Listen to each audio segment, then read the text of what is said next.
Hello everyone, and today I will discuss about the common fibular nerve, which is the smallest terminal branch. From this video you can learn the branches and its course and the relations of the common peroneal or common fibular nerve. So common peroneal nerve is a smaller terminal branch of the sciatic nerve. You can see here. It arises at the lower third of the thigh, posterior compartment of the thigh, and runs downward through the popliteal fossa, as you can see here, laterally to the tibial nerve and along the medial border of the biceps muscle, as you can see here, along the medial border of the biceps muscle. I told you this is the gastrocnemius. Here this is the lateral head and this is the medial head. You can see common peroneal nerve leaves the popliteal fossa by crossing superficially the lateral head of the gastrocnemius muscle. It leaves the popliteal fossa by crossing the superficially the lateral head of the gastrocnemius muscle. Then the common fibular nerve or common peroneal nerve pass behind the head of the fibula and winds laterally. Here it winds laterally around the neck of the fibula. It comes behind the head of the fibula. It comes behind the head of the fibula and winds laterally around the neck of the fibula. Then it pierces the peroneus longus muscle. You have the peroneus longus muscle here. Then the common fibular nerve pierces the peroneus longus muscle and divides into two terminal branches as deep peroneal branch here, deep peroneal branch, and superficial peroneal branch here.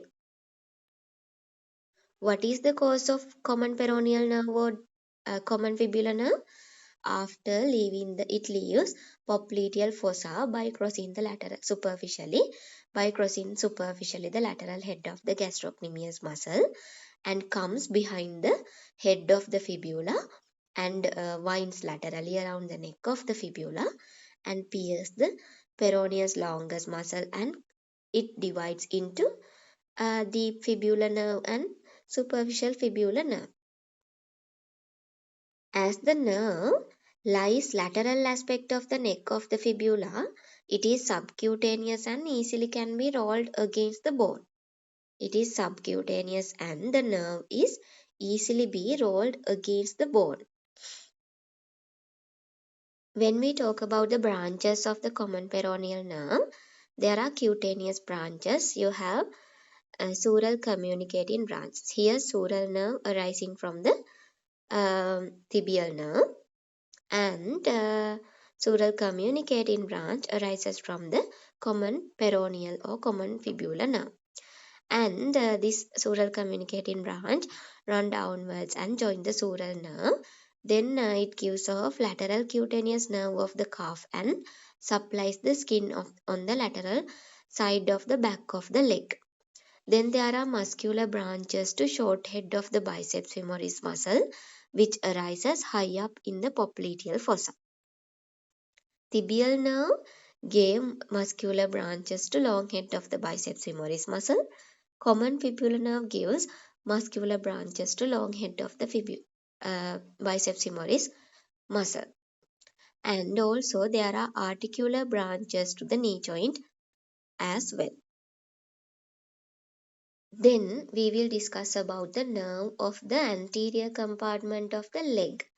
What is the nerve of the anterior compartment of the leg? It is the deep fibular nerve or deep peroneal nerve. Here you can see the deep peroneal nerve. Deep peroneal nerve is one of the terminal branches, as you know. It is one of the terminal branches of common peroneal nerve. It rises in the substance of peroneus longus muscle on the lateral aspect of the neck of the fibula. I told you previously. The nerve enters into the anterior compartment by piercing the anterior fascial septum. There is a anterior fascial septum here. Then this deep fibular nerve enters into the anterior compartment by piercing the anterior fascial septum. Then it descends deep to the extensor digitorum muscle and first line lateral, then anterior, and finally lateral to anterior tibial artery. It accompanies anterior tibial artery. Here you can see this neurovascular bundle is deeper to the muscles in the anterior compartment of the leg. That means they are deeper to extensor digitorum longus muscle. Extensor digitorum longus muscle. And it accompanies the deep peroneal nerve accompanies the anterior tibial artery. The nerve pass behind the extensor retinaculum. Here you have the extensor retinaculum. It passes behind the extensor retinaculum and divides into two branches. The branches of the common fibula or common peroneal nerve I discussed earlier. Then we will discuss about the branches of the deep peroneal nerve. Those are the muscular branches to tibialis anterior muscle, to the extensor digitorum longus muscle, peroneus tertius muscle, and extensor hallucis longus muscle. As well as this deep peroneal nerve gives articular branches to the ankle joint. In the dorsal aspect of the foot, deep fibular nerve goes accompany with the dorsalis pedis artery here, and then it divides into two terminal branches as medial and lateral branches. Here you can see the lateral branch and the medial branch of the deep fibular nerve. Here lateral branch, here medial branch. The medial branch supplies the skin of the adjacent side of the big and second toes. It supplies the skin of the adjacent side of the big toe and second toes.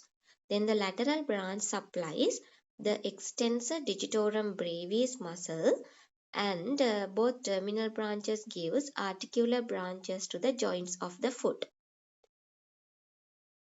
Then I will discuss about the superficial fibular nerve or superficial peroneal nerve, the other terminal branch of the common peroneal nerve. Here is the superficial fibular nerve, and it is the nerve of the lateral compartment of the leg. Superficial peroneal nerve is the nerve of the lateral compartment of the leg, and it arises in the substance of the peroneus longus muscle, and also at the lateral side of the neck of the fibula, as you can see here. Then it descends between peroneus longus muscle and peroneus brevis muscle. It descends between peroneus longus muscle and peroneus brevis muscle, and in the lower part of the leg it becomes cutaneous. In the lower part of the leg, superficial peroneal nerve becomes cutaneous. So the branches of the superficial peroneal nerve are the muscular branches to peroneus longus and peroneus brevis muscles, and the cutaneous branches are medial and lateral branches distributed to the skin of the lower part of the front of the leg. Skin of the lower part of the front of the leg, as well as to the dorsum of the foot. In addition, there are branches which supplies the dorsal surface of the skin of the all toes except adjacent sides of first and second toes and the lateral side of the little toe.